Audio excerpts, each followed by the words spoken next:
The silver ship moved through space like a silent ghost. Its name was the Astral Seeker, and it carried 12 alien scientists from a world far away. The ship's captain was Kethvar, a tall blue creature with 4 arms and large black eyes. He had been studying life forms on different planets for over 30 years. Kethvar stood in the ship's main room, looking at a bright screen that showed a small blue and green planet, Earth.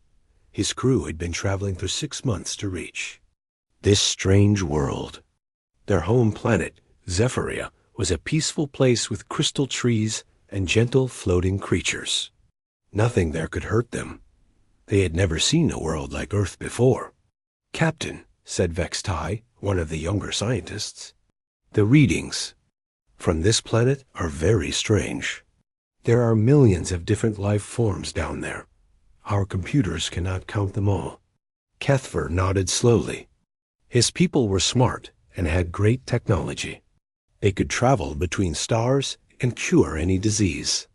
But they had never found a planet with so many different creatures living on it. Most planets they visited had only a few types of simple life. "Show me the scan results," Kethvar said in his deep voice. The screen changed to show long lists of numbers and pictures. There were creatures with teeth, creatures with poison, creatures that could fly, swim, and crawl. Some were as small as dust, others as big as mountains. The computer kept adding new ones to the list every second. "I do not understand," said Korhan, the oldest scientist on the ship. "How can so many different creatures live on one world? They should kill each other." "Maybe they do," whispered Zinwi, the youngest crew member. "Maybe that is why there are so many. Only the strongest survive." The other aliens looked at him with worry. Their whole world was safe and quiet. All creatures there ate crystals and light. Nothing fought or killed anything else. The idea of creatures hurting each other was very strange to them. Down on Earth, Dr. Kate Morrison was crawling through the hot Australian desert. She was a scientist who studied snakes. Her job was to find dangerous snakes and learn about their poison. She had been doing this work for 10 years and loved it. Kate wore thick clothes and heavy boots to protect herself from snake bites. She carried special tools to catch snakes safely. In her backpack, she had vials to store snake poison for her research. She worked alone most of the time, far from any city or town. "Come on, little guy," she said softly, looking at a long brown snake hiding under a rock. "I just want to study you." The snake was an inland taipan, one of the most poisonous snakes in the world. One bite from this snake could kill a person in 30 minutes. But Kate was not afraid. She had caught hundreds of these snakes before. She used a long stick with a hook on the end to gently lift the snake. The taipan hissed and tried to bite the stick, but Kate was too quick. She put the snake in a special box that kept it safe and calm. "Perfect," Kate said, wiping sweat from her face. "You will help us make medicine to save people who get bitten by your cousins." Kate did not know that high above her, alien eyes were watching everything she did. The aliens could not believe what they were seeing. This small human creature was touching a beast that could kill her in minutes. And she was not afraid. At the same time, Dr. Sam Parker was working in his laboratory by the ocean. He studied sea creatures, especially the small ones that most people never noticed. His lab was full of tanks with strange sea animals inside. Sam was looking at a tiny blue-ringed octopus. It was only as big as his thumb, but it carried enough poison to kill 20 people. The octopus was beautiful, with bright blue rings that glowed when it got angry. "You are amazing," Sam said to the octopus. "So small, but so deadly." Sam carefully moved the octopus to a new tank. He had been bitten by dangerous sea creatures before and survived. He knew how to work with them safely. To him, this was just another day at work. High above, the aliens watched Sam too. They could not understand how these humans could live with such dangerous creatures everywhere. On Zephyria, the most dangerous thing was a crystal that grew too fast. These humans are either very brave or very stupid, said Vextai. I think they are both, replied Kethver. Look at their planet. Everything there wants to kill something else. How do they sleep at night? The aliens decided to study these creatures more closely. They wanted to understand how such dangerous life forms could exist. They thought it would be easy to catch a few small animals and study them safely on their ship. We will start with the simple ones, Kethver decided. The small snakes and sea creatures. They cannot be that dangerous. The other aliens agreed. They had the best technology in the galaxy. Their ship could protect them from anything. What could possibly go wrong?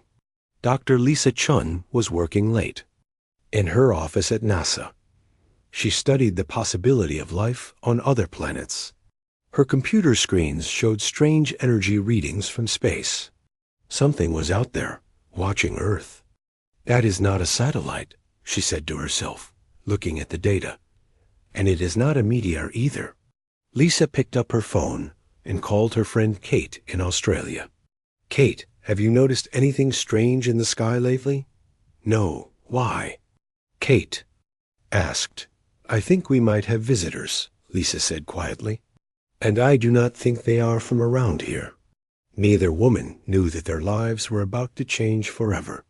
High above them, 12 alien scientists were preparing to make the biggest mistake of their lives.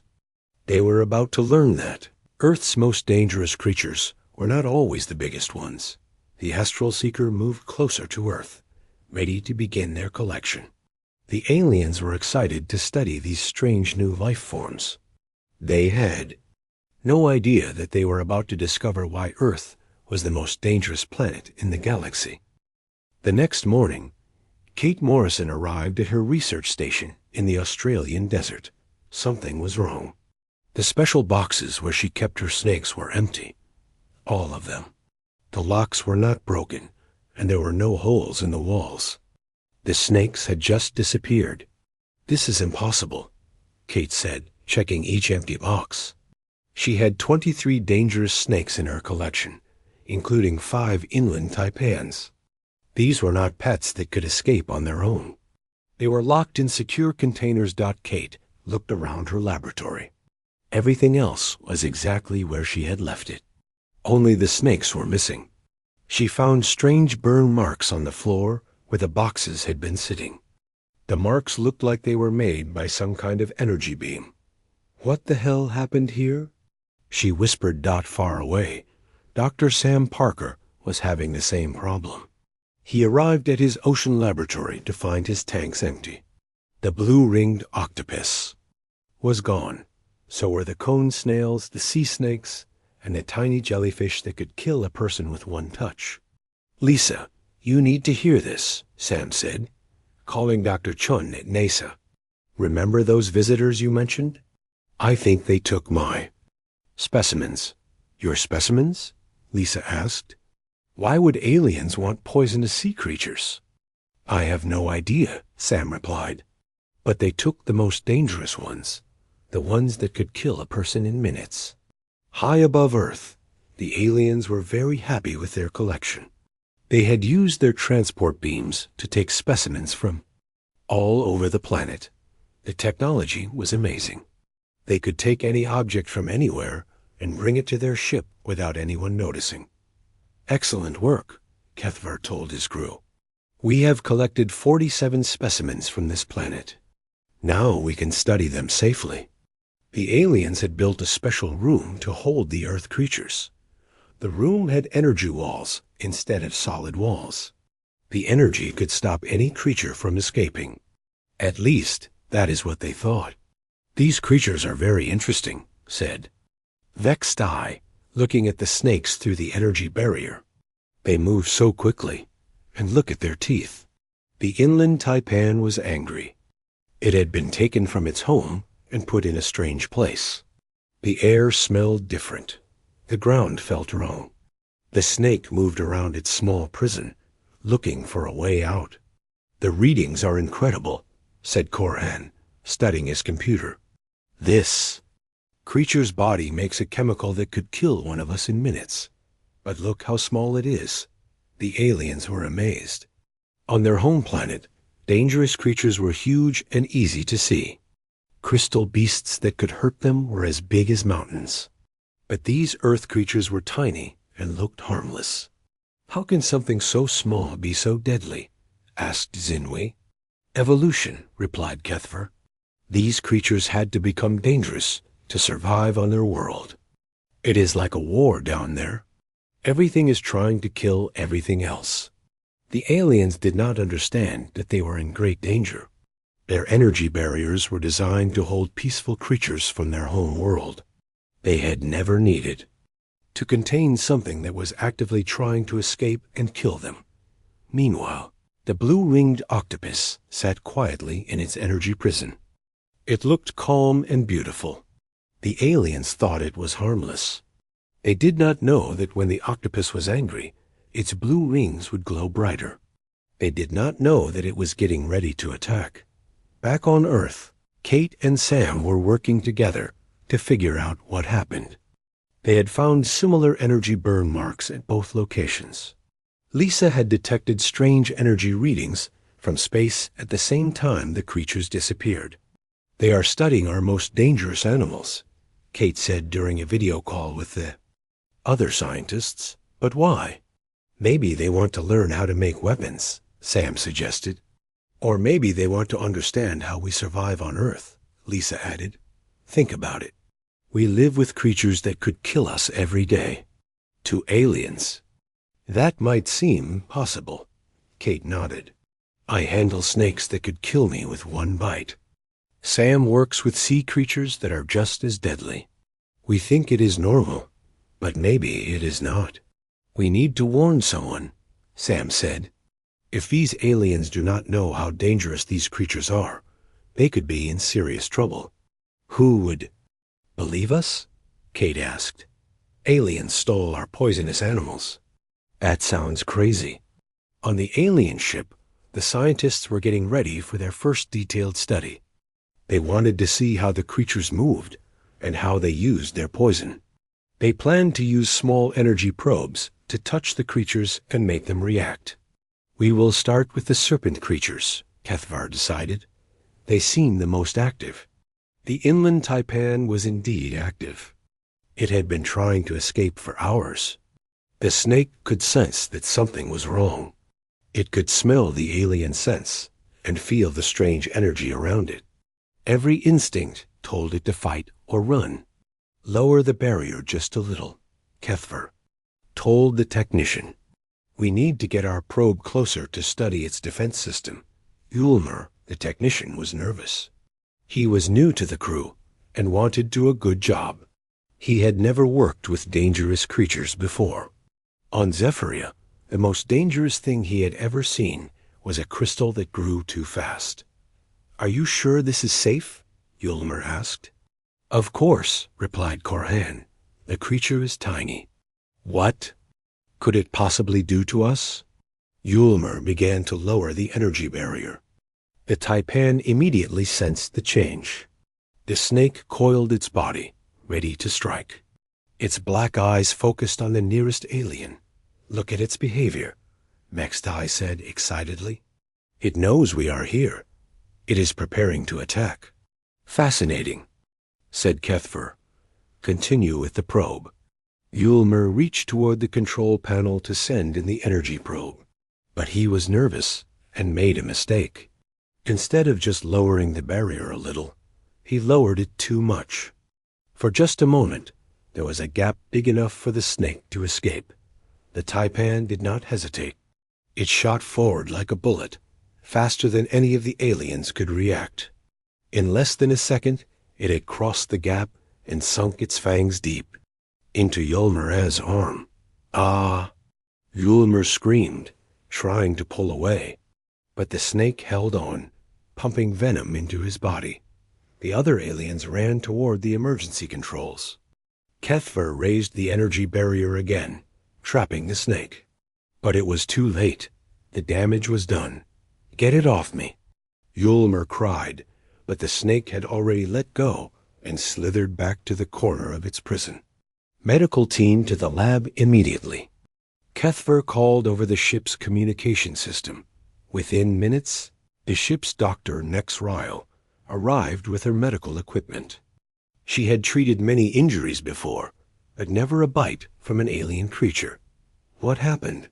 She asked, scanning Yulmer with her medical devices. The Earth creature bit him, Kethver explained. How bad is it? Nex Ryle looked at her scanner. Results, and her face went pale. This is not good. The creature injected a complex chemical into his bloodstream. My medical computer cannot identify it. Can you treat it? Kethver asked. I do not know, Nex Ryle replied. I have never seen anything like this before. The chemical is attacking his nervous system and his blood at the same time. Yulmer was getting worse by the minute. He was shaking and having trouble breathing. The snake's venom was doing exactly what it was designed to do, killing quickly and efficiently. We need to get him to the medical bay, Nex Ryle said. And we need to study this chemical. If we cannot understand it, we cannot cure it. As they carried Yulmer away, the other aliens looked at the small snake with new respect. It was just sitting calmly in its prison, as if nothing had happened. But they now knew that this tiny creature could kill them. Perhaps we should be more careful, Zinwi suggested quietly. Yes, agreed Kethver. These Earth creatures are more dangerous than we thought. But they still did not understand how dangerous. The snake's venom was just the beginning of their problems. Soon, they would learn that Earth's creatures were deadlier than anything they had ever imagined. Yulmer was dying. In the medical bay of the Astral Seeker, Dr. Nex Ryle worked frantically to save his life. She had never seen anything like what was happening to him. The snake's venom was destroying his body from the inside. His blood is not clotting, she told Captain Kethver. The chemical from the Earth creature is breaking down his blood cells, and his nervous system is shutting down. Can you stop it? Kethver asked. I am trying everything, Nex Ryle replied. But our medical technology was designed for diseases and injuries from our home world. This is something completely different. Yulmer could not speak anymore. His body was shaking, and he was having trouble breathing. The inland taipan's venom contained over 40 different toxic chemicals. Each one was designed to kill quickly and efficiently. To humans, it was deadly. To the aliens, it was even worse. How long does he have? Kethver asked quietly. I do not know, Nex Ryle said. Maybe minutes, maybe hours. I have never seen anything like this. In the laboratory, the other scientists were studying the snake that had caused all this trouble. It looked so small and harmless now, but they knew it was a killer. According to our analysis, said Koran, this creature can produce enough venom to kill 50 of us in one bite. That is impossible, said Vextai. How can something so small carry so much death? Evolution, replied Koran. On this planet, creatures had to become perfect killers to survive. This snake is a weapon that has been shaped by millions of years of warfare. The aliens were beginning to understand that Earth was not like other planets. Most worlds they had visited were peaceful. Creatures there ate plants or crystals or light. They did not hunt and kill each other. Earth was different. Earth was a battlefield. We need to be more careful, Kethver said. If one small creature can kill us, what about the larger ones? But it was too late to be careful. The aliens had made a terrible mistake. They had brought Earth's most dangerous creatures onto their ship. And now, those creatures were about to show them what real danger looked like. Back on Earth, Kate Morrison was getting worried. She had called every research station in Australia. Many of them reported missing animals. Always the most dangerous ones. Snakes, spiders, jellyfish, and other creatures that could kill with one bite or sting. This is not random, she told Sam. And Lisa during another video call. Someone is collecting our most poisonous creatures. But why? Maybe they do not know how dangerous they are, Sam suggested. Maybe they think they are just collecting interesting animals. That would be a deadly mistake, Kate said. Some of these creatures can kill a person in minutes. If aliens do not know that, they could be in serious trouble. Lisa was looking at her computer screens. The energy readings are getting stronger. Whatever is up there is coming closer to Earth. We need to try to contact them, Kate said. If they have those creatures on their ship, they need to know how dangerous they are. How do we contact aliens? Sam asked. I have an idea, Lisa said. NASA has been trying to contact extraterrestrial life for years. We have radio signals designed to communicate with other intelligent species. Maybe we can warn them. On the alien ship, Ulmer was getting worse. His body was going into shock. The venom was attacking every system in his body. Dr. Nexryle had tried every treatment she knew, but nothing worked. Captain, she said sadly, I do not think I can save him. The chemical is too complex. It is like nothing we have ever seen. Keep trying, Kethfer ordered. There has to be something we can do. But Nexryle was already discovering something even more terrifying. The venom was not just killing Ulmer. It was getting into the ship's air system. Every time he breathed out, tiny amounts of the toxic chemicals went into the air, and that air was being recycled throughout the entire ship. Captain, she said, her voice shaking, we have a bigger problem. The venom is in our air system. Everyone on the ship is breathing it. What does that mean? Kethfer asked. It means we are all going to die, Nexryle replied. Maybe not as quickly as Ulmer, but we are all being poisoned. The news spread through the ship like wildfire. 12 alien scientists, the best and brightest of their species, were trapped on a ship that was slowly filling with deadly poison. All because of one small snake. We need to evacuate, said Vextai. Get to the escape pods and get away from this ship. No, Kethfer said firmly. If we leave the ship, we will die in space, and we cannot go to the planet below. It is full of creatures like this one. Then what do we do? Asked Zinwi. We try to clean the air, Kethfer decided. And we tried to find a cure for this poison. But their technology was not designed for this kind of problem. The air cleaning systems could remove dust and bacteria, but they could not remove complex organic toxins. The venom was too small and too chemically complex. Meanwhile, other crew members were starting to show symptoms. Korhan was having trouble breathing. Vextai's hands were shaking. The poison was spreading through their bodies, just like it had with Ulmer. We are all going to die, Zinwi said quietly. Just like Ulmer. No, Kethfer said. We are scientists. We will find a way to survive this. But even as he spoke, Kethfar could feel the poison working in his own body. His vision was getting blurry. His hands were starting to shake. The snake's venom was killing them all, one by one.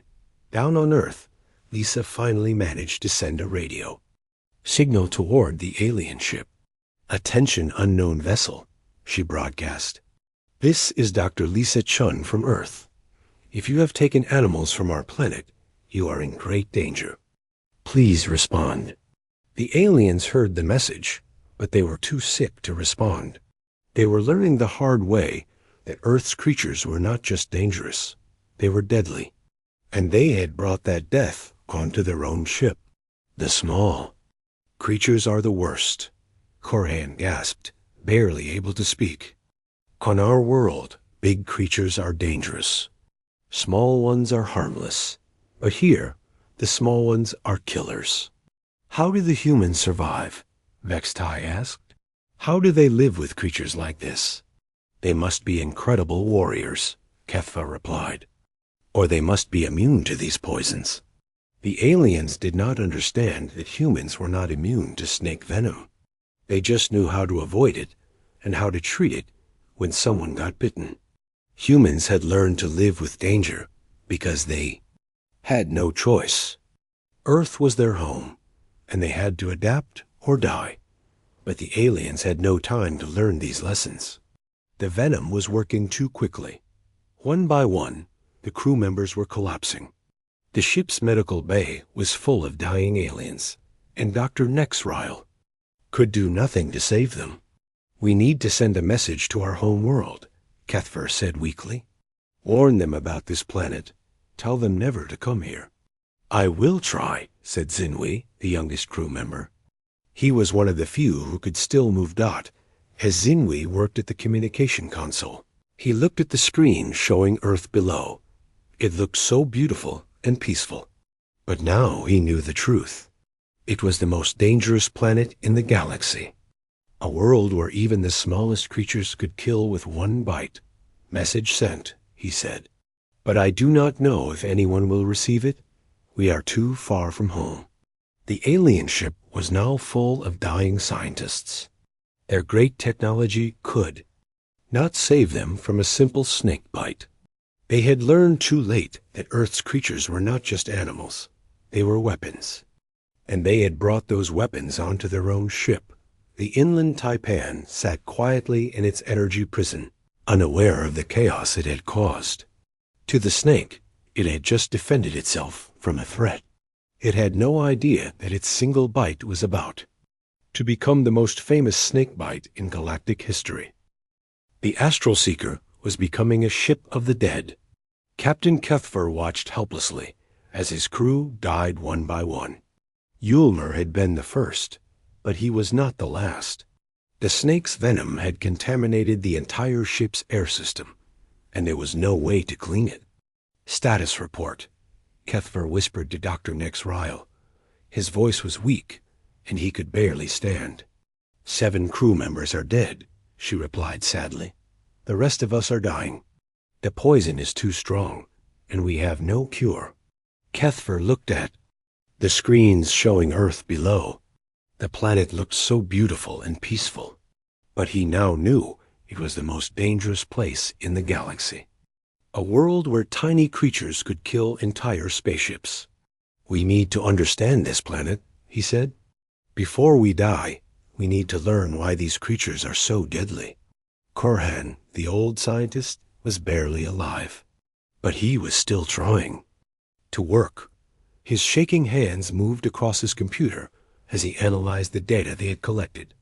"Captain," he gasped, "I have been studying this planet's history. The creatures here have been fighting each other for millions of years. It is like a war that never ends." "What do you mean?" Kethfer asked. "Every creature on this planet is trying to kill every other creature," Korhan explained. "They have to be killers to survive. The ones that were not deadly enough died out. Long ago." Kethfer was horrified. On his home world, Zephyria, creatures helped each other. They shared food and lived in peace. The idea of animals constantly fighting and killing each other was terrible to him. "But how do the humans survive?" he asked. "How do they live in such a dangerous world?" "They are the most dangerous creatures of all," Korhan replied. "They have learned to kill everything else. They are the apex predators of this world." The aliens were beginning to understand something terrible. They had thought humans were weak because they looked small and soft. But humans were actually the most successful killers on Earth. They had survived by becoming better at killing than everything else. "Look at this," Korhan said, pointing to his screen. "The humans have weapons that can kill from great distances. They have poisons that can kill thousands at once. They have machines that can destroy entire cities. But they seem so peaceful," Vextai said weakly. "The human we observed was not trying to kill the snake. She was studying it. That is because she was not afraid of it," Korhan realized. "She has lived with these deadly creatures her whole life. To her, handling a creature that can kill her is normal." The aliens were starting to understand that humans were not just survivors. They were the ultimate predators. They had evolved on a world so dangerous that they had to become killers to survive. And they were so good at it that they had conquered their entire planet. "We need to warn our people," Kethver said. "If humans ever leave their planet, they will be the most dangerous species in the galaxy." But even as he spoke, Kethver knew it was too late. The ship was failing. The life support systems were breaking down. The venom had gotten into the ship's organic components and was destroying them from the inside. "Captain," called Zinwi, from the pilot's seat, "we are losing altitude. The ship is falling toward the planet. Can you control it?" Kethver asked. "I am trying," Zinwi replied. "But the venom has damaged too many systems. We are going to crash." The aliens looked at each other in terror. They were about to crash on the most dangerous planet in the galaxy, a world full of creatures that could kill them with one bite. If the crash did not kill them, the planet's life forms would dot down on Earth. Dr. Lisa Chun was monitoring the situation from her NASA control room. Her instruments showed the alien ship losing altitude and heading for Earth's atmosphere. "Sam, Kate, you need to see this," she said, calling her friends. "The alien ship is coming down. It is going to crash in the Pacific Ocean." "Are they trying to land?" Kate asked. "I do not think so," Lisa replied. "The ship is out of control. I think something went wrong up there."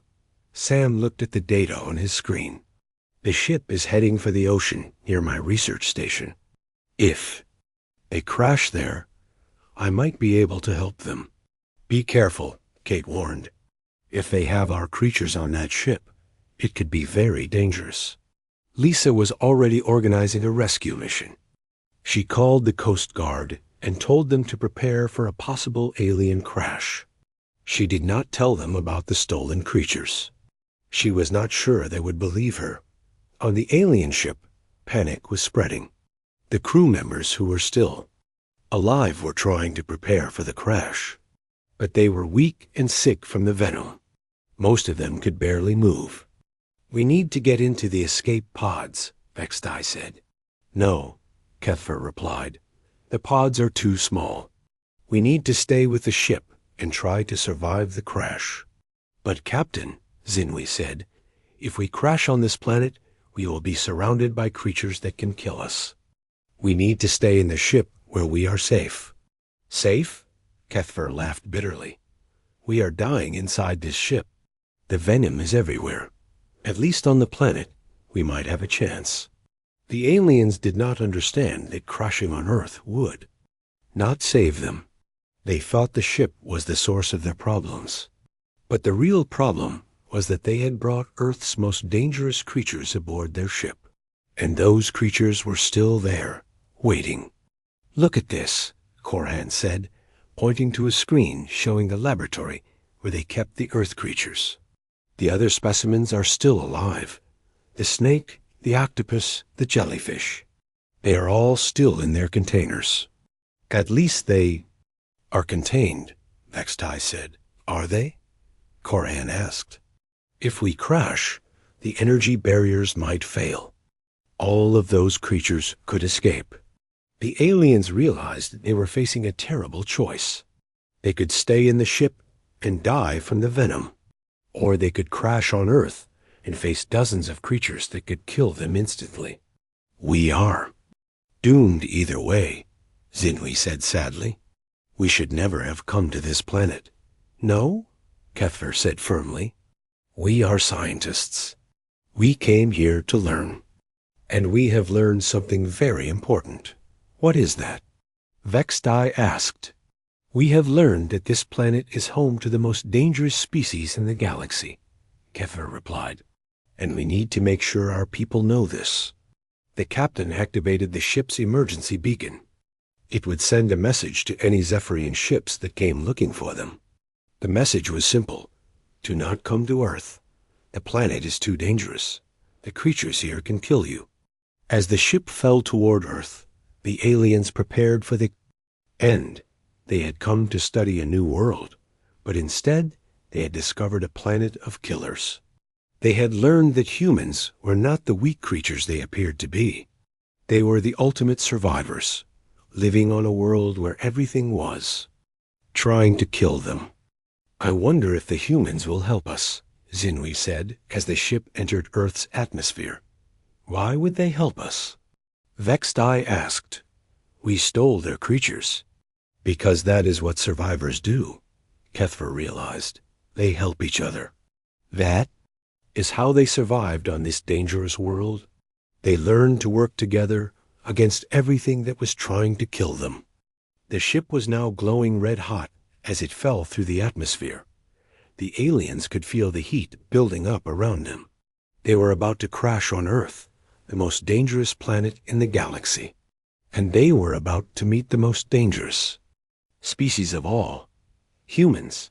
But maybe, just maybe, those dangerous humans would help them survive.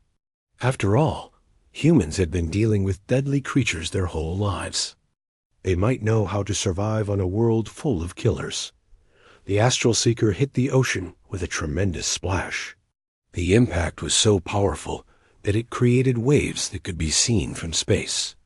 The ship sank quickly, taking with it the most important discovery in galactic history, the knowledge that Earth was a world of killers, and humans were the most dangerous of all. The crash was heard for miles. The Astral Seeker hit the Pacific Ocean like a falling star, creating waves that reached the shore of California. Dr. Sam Parker felt the impact from his research station on the coast. He knew immediately that the alien ship had crashed. "Lisa, did you feel that?" He called on his radio. "The whole building shook," Lisa replied from her NASA control room. "That was the alien ship. It just crashed about 20 miles off the coast." Sam was already getting his boat ready. As a marine biologist, he had the best equipment for ocean rescue. "I am going out there," he said. "If anyone survived, they will need help." "Be careful," Kate warned from Australia. "Remember what creatures they have on that ship." Sam nodded, even though she could not see him. He put on his protective suit and loaded his boat with medical supplies. If there were survivors, they would need immediate help. The Coast Guard was already on their way. But Sam's boat was faster. He reached the crash site first. The alien ship was half sunken, but still floating. Strange lights were flashing inside it, and he could hear sounds coming from within. "Hello?" Sam called out. "Is anyone alive in there?" A weak voice answered him. It was speaking in a language he did not understand, but the tone was clear. Someone was hurt and needed help. Sam carefully approached the ship. Part of it was above water, and he could see a hole in the side. He tied his boat to the ship and climbed inside. The air inside smelled strange, like chemicals and fear. He found them in what looked like a control room. 5 alien creatures, barely alive, wearing strange suits that covered their entire bodies. They looked at him with large, frightened eyes. "Easy," Sam said softly, the same way he talked to scared animals. "I am here to help." One of the aliens, who seemed to be their leader, spoke into a small device. The device translated his words into English. "Do not come closer, human. We are contaminated with poison from your world." Sam stopped. "What kind of poison?" "Your serpent creature," the alien leader replied. "It bit one of our crew. The poison is in our air system. Everyone who breathes it dies." Sam understood immediately. "You have snake venom in your air system. That is why you are wearing those suits. You know about this poison?" The alien asked, surprised. "Of course," Sam said. "I work with poisonous creatures every day." "What kind of snake bit your crew member?" The alien showed him a picture on a screen. It was Kate's inland taipan, the snake that had been stolen from her research station. "Oh no," Sam said. "That is one of the most venomous snakes in the world. Its bite can kill a human in 30 minutes. It killed our crew member in 10 minutes, the alien replied sadly. And now it is killing all of us. Sam felt sorry for them. They had not known how dangerous Earth's creatures were. They had thought they were just collecting interesting animals. Instead, they had brought death onto their own ship. I can help you, Sam said. But first, you need to tell me what other creatures you have on this ship. The alien leader, who had introduced himself as Kethvar, showed Sam a list of all the creatures they had taken. Sam's face went pale as he read it. Blue-ringed octopus, cone snails, box jellyfish, funnel web spiders, and many others. It was like a collection of Earth's most deadly creatures. You have turned your ship into a floating death trap, Sam said. These creatures can kill you in dozens of different ways. We did not know, Kethvar said weakly. On our world, dangerous creatures are large and easy to see. We thought small creatures were harmless. On Earth, the small ones are often the most dangerous, Sam explained. We have learned to respect them and stay away from them. But you brought them right onto your ship. Sam called Lisa and Kate on his radio. I have found 5 survivors, he said. But we have a big problem. Their ship is full of the most venomous creatures on Earth. Can you get them out? Lisa asked. I am trying, Sam replied. But they are too weak to move. The snake venom has been poisoning them for hours. Kate's voice came over the radio. Sam, you need to get them to a hospital immediately. We have antivenom for taipan bites, but it has to be given quickly. What about the other creatures? Sam asked. The ship is full of them. Leave them, Kate said firmly. Do not try to recover. They are too dangerous. Sam helped the surviving aliens into his boat. They were very weak, and he had to carry most of them. As they left the sinking ship, Kethvar looked back sadly. We came here to study life, he said. Instead, we learned about death. You learned about survival, Sam corrected him. Everything on Earth is trying to survive. That is why they are so dangerous. At the hospital, human doctors worked frantically to save the alien lives. They had never treated alien patients before, but poison was poison. They gave the aliens antivenom and other treatments to help their bodies fight the toxins. Dr. Kate Morrison flew in from Australia to help. She was the world's expert on snake venom, and she knew how to treat the worst cases. When she saw the aliens, she was amazed they were still alive. Humans would have died hours ago from this much venom.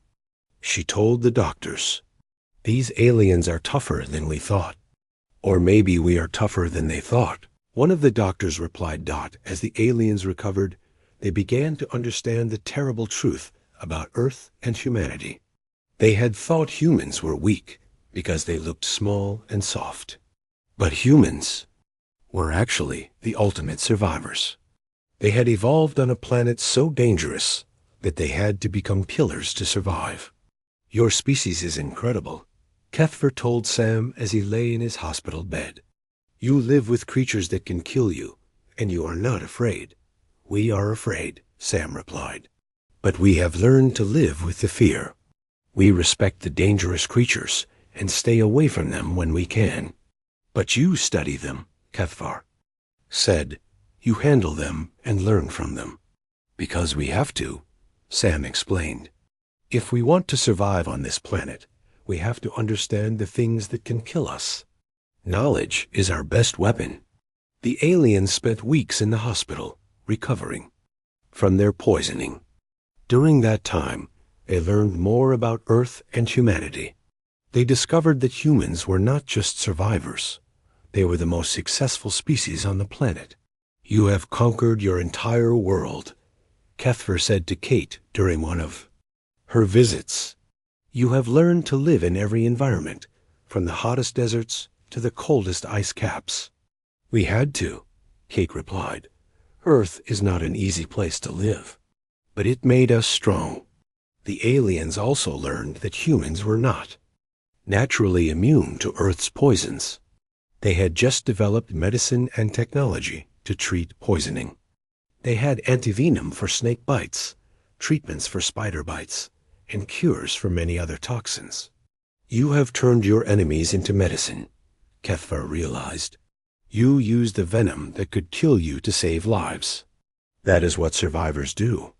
Kate said, we adapt, we learn, we overcome.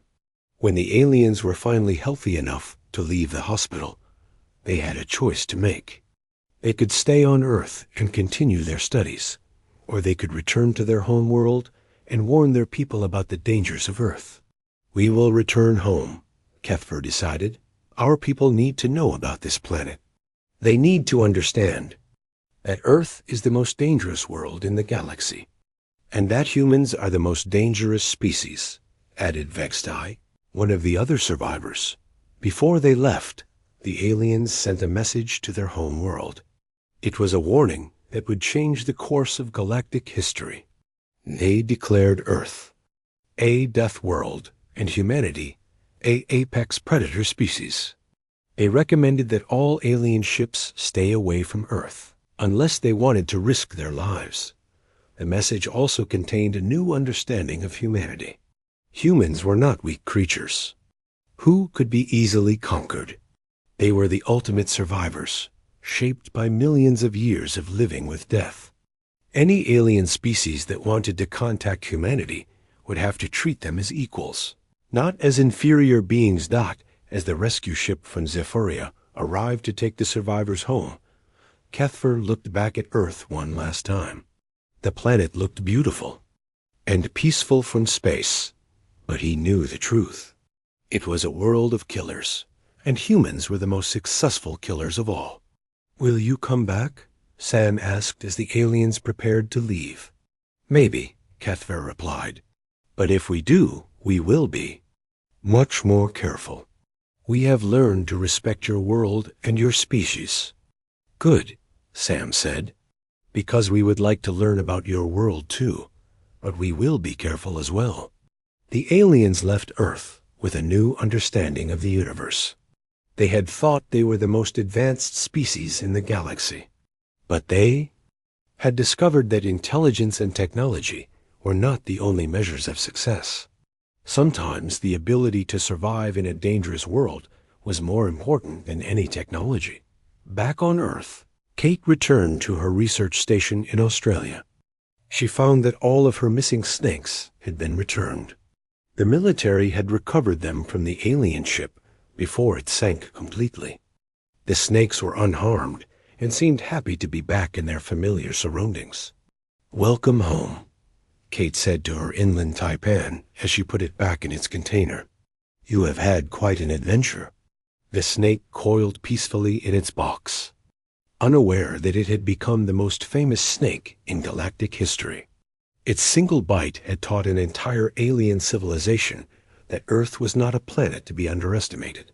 Sam also returned to his work, studying the creatures of the ocean. But now he looked at them with new eyes. He realized that